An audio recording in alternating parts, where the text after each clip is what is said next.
Hey guys, what's going on? This is G.D. O'Reilly, and today we are going to be talking about the first cinema camera I bought. So, it's 2012.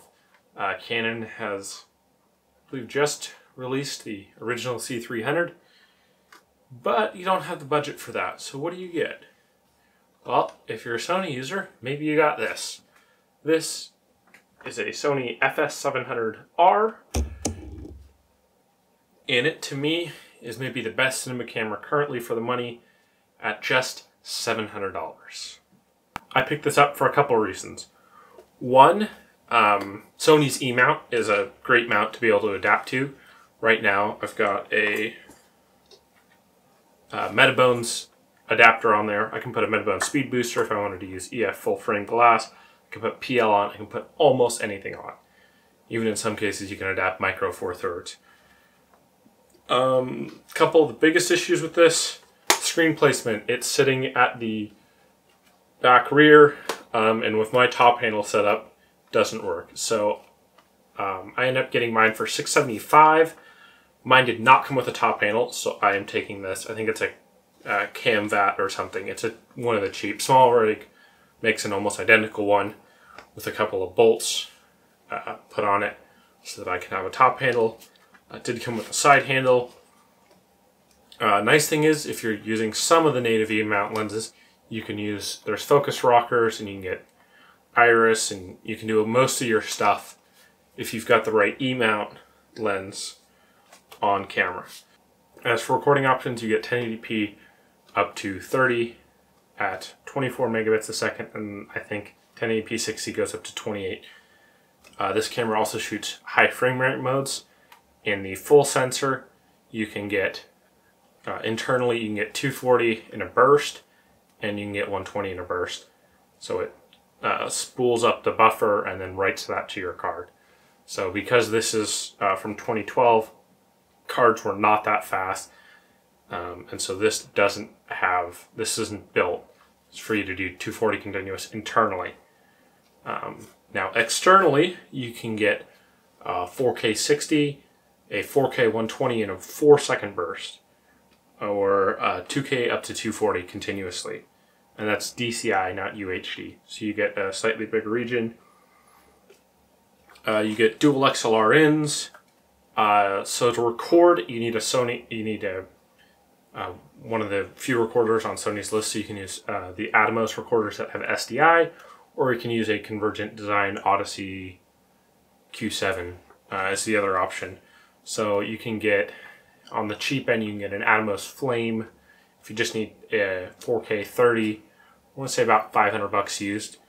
So assuming if you need it on EF, you can get it on EF to do 4K 30 at probably $1,500, mattering on what you buy new, what you buy used. And what yours comes with and how good of a price you can get. $675 is the lowest, is on the low end. Typically people want more like $700, $750 to $800. You'll see quite a few of the ones I looked on eBay recently were coming with, there's an option for a 128 gig flash module. To me, that's pointless now. I've ran 128 gig cards in here fine. I haven't tried any 256 gig cards, but you shouldn't have any issues. You can throw huge cards in here, and it'll run for days. You get dual XLR ins. You get a DC in. You get a headphone out jack. You get physical audio controls, physical playback controls. You get a nice, let's see if the camera can pick that up. You get a nice full set of buttons and switches, so you can do most of that. You have your high frame rate. You get built-in NDs. So built-in NDs. Big. Your bottom plate's all set up for a bunch of cages and stuff. So there are cages that you can still find new for them, or you can buy a used one. These should fit most of the FS100 accessories as well, because they're almost the same body. Oh, and you also do get HDMI out. So if you were after just 1080p, better quality 1080p, you can get better quality 1080p out if you send it to like an old Atomos Star or something, or a capture card in a PC, which I will have an examples of because I have a capture card. Not a very good one, but I do have one, so we can put that out. Some of the things that this camera really struggles with: low light. This is not a low light camera. You want a low light camera, go get yourself an A7S series. A7S2 or maybe an A7S3, but those are probably going to be outside of your budget if you're looking at a $700 cinema camera.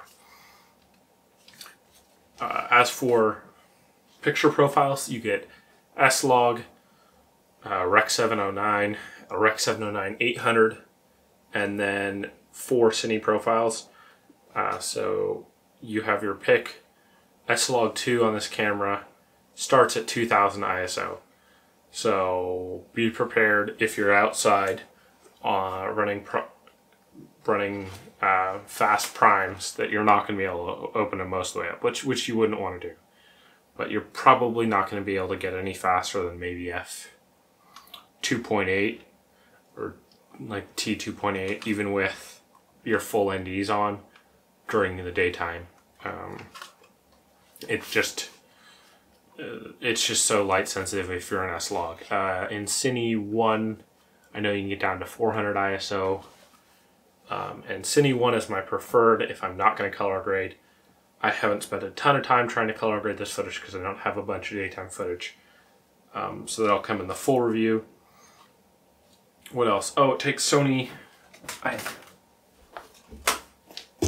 2 of them here. It takes Sony L-series batteries. You can buy these by the case. These are 50 watt hour. You can get like 80 watt hours. And these also will be what would power your Atomos. You can do, some people do a V-mount with rails. You can rig this camera up. I mean, you can spend more on rigging than you actually spend on the body if you want to do 4K 60 work. Certainly not the cleanest sensor and the cleanest image out of it, but I think for the money, there's nothing better. Canons, you're looking at like a C100. Maybe with a dual pixel autofocus if you're lucky.